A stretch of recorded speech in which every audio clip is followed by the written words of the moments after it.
सुप्रभात साथियों। हम करेंगे आज 41 से लेकर 60 तक क्वेश्चन करेंगे। 40 तक हम कल कर चुके हैं। आज का हमारा जो क्वेश्चन है वो है स्त्रियां बोरला आभूषण शरीर के किस भाग पर पहनती हैं।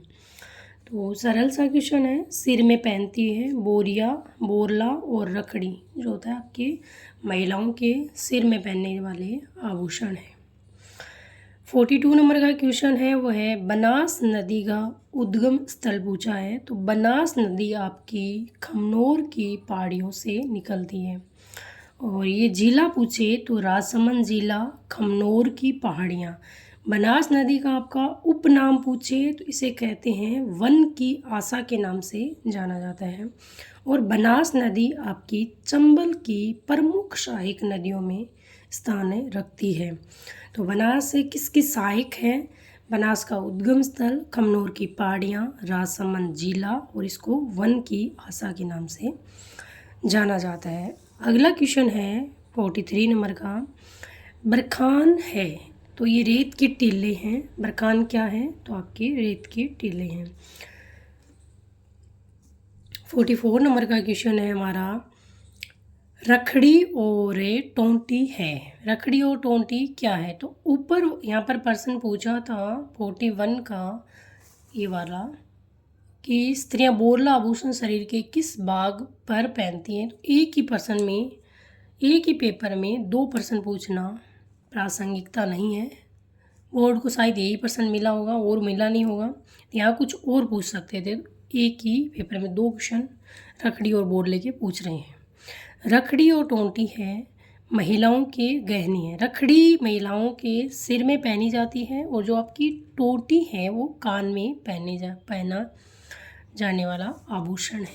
अगला क्वेश्चन देखेंगे, क्वेश्चन नंबर 45।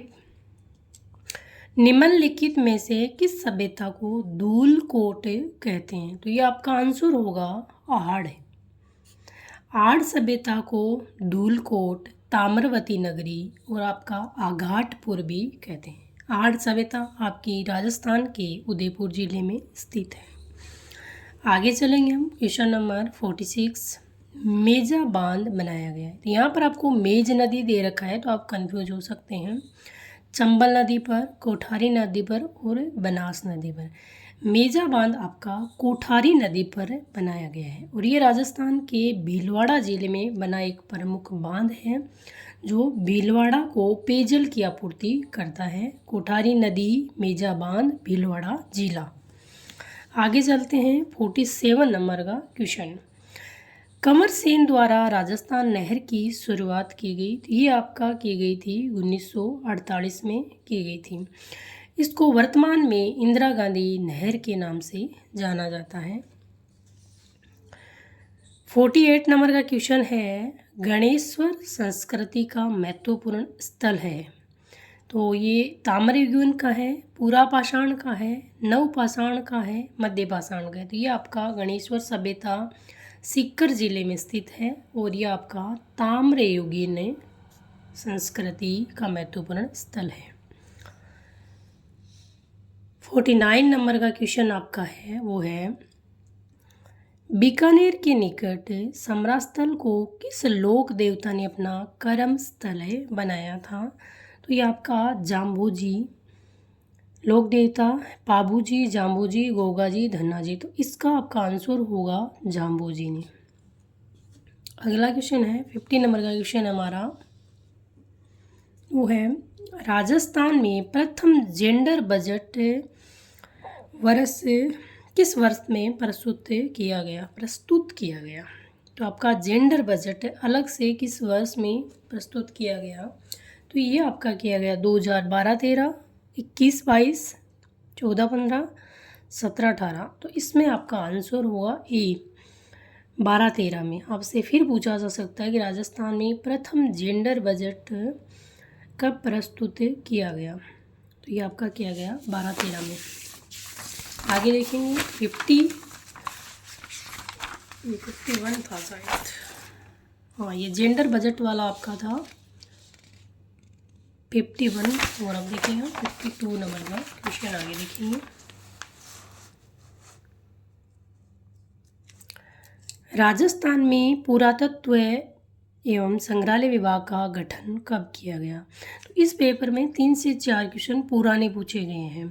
पुराने का मतलब है अपने सिलेबस से रिलेटेड है, परंतु सन वाले क्वेश्चन पूछे गए हैं। जैसे जेंडर बजट हो गया, कंवर सेन ने जो उस नहर का निर्माण कब प्रारंभ किया, और राजस्थान में पुरातत्व विभाग संग्रहालय की डेट वाले क्वेश्चन पूछे गए थे। इनसे लेकर 4 तक जो फिक्स डेट वाले क्वेश्चन पूछे गए हैं। राजस्थान में पुरातत्व संग्रहालय विभाग का गठन कब किया गया? ये आपका किया गया 1950 में किया गया। अगला क्वेश्चन है हमारा शैक्षिक अनुप्रयोग।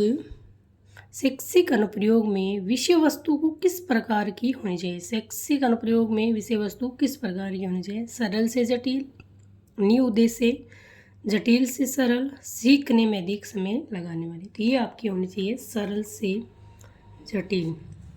ये आपका जो राजस्थान शैक्षिक परिदृश्य वाला भाग है वहाँ से ये प्रश्न पूछा गया है। राजस्थान के कितने जिले सीमा क्षेत्र विकास कार्यक्रम के अंतर्गत आते हैं? ये आपका करंट का क्वेश्चन है उस समय, तो ये इसका आंसर है 4।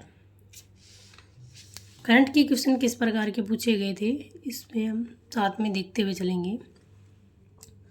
ऐसे बालक जो अनुसूचित जाति, अनुसूचित जनजाति अथवा सामाजिक व शैक्षणिक पिछड़े वर्ग से संबंधित है, उन्हें परिभाषित किया गया। दुर्बल वर्ग, विशिष्ट पिछड़ा वर्ग, गरीबी रेखा के नीचे का समूह में, अलाभित असुविधाग्रस्त समूह में। इस प्रश्न को आपका क्या कर दिया था? डिलीट कर दिया गया था। अगला क्वेश्चन है 56 नंबर का जो क्वेश्चन है हमारा वो भी एक करंट का क्वेश्चन है।